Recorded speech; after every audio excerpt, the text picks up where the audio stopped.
ஒரு doctor operation செய்துட்டு வந்து சொல்கிறாரு, ஆப்ரேஷன் சக்ஸஸ், நான் அந்த ஆப்ரேஷனை ரொம்ப சக்ஸஸ்ஃபுல்லாக செஞ்சு முடிச்சிட்டேன்னு ரொம்ப சந்தோஷப்படுறாரு. ஆனால் முடிவு பார்த்தீங்கன்னா பேஷண்ட் டைட், இறந்து போயிடுறாரு. அப்போ இந்த ஆப்ரேஷன் செய்து என்ன பிரயோஜனம்? பேஷண்ட் பிழைக்கலையே. பேஷண்ட் பிழைச்சா தான் இந்த ஆப்ரேஷன் செஞ்சனுடைய நோக்கம் வந்து சக்ஸஸ்ஃபுல்னு சொல்ல முடியும். பேஷண்ட் இறந்து போயிடுறாரு. நம்முடைய கிறிஸ்துவ வாழ்க்கையும் பார்த்தீங்கன்னா, நம்ம கோயிலுக்கு போகிறோம், தசம பாகம் செலுத்துகிறோம், வாரம் வாரம் உபவாச ஜபம் பண்ணுறோம், பெரிய பெரிய மீட்டிங் நடத்துகிறோம், நிறைய ஊழிய காரியங்கள்லாம் செய்கிறோம். ஆனால் இதெல்லாம் ஒரு வெற்றியுள்ள கிறிஸ்துவ வாழ்க்கையா? கடவுள் நம்ம அங்கீகரிச்சாரா?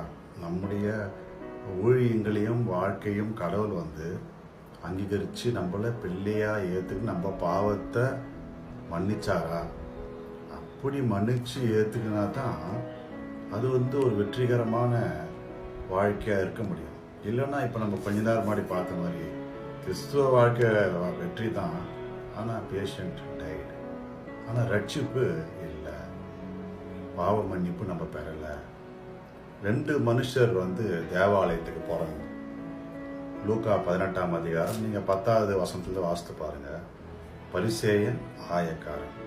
இந்த பரிசேயன் என்ன பண்ணுறாரு, உள்ள ஆலயத்துக்கு உள்ளே போயிட்டு, ஆண்டவரே நான் வந்து தசம பாகம் செலுத்துகிறேன், வாரத்துக்கு 2 தரம் உபவாசம் பண்ணுறேன், எல்லா தான தர்மம் பண்ணுறேன், நான் விபச்சாரம் பண்ணுறதில்ல.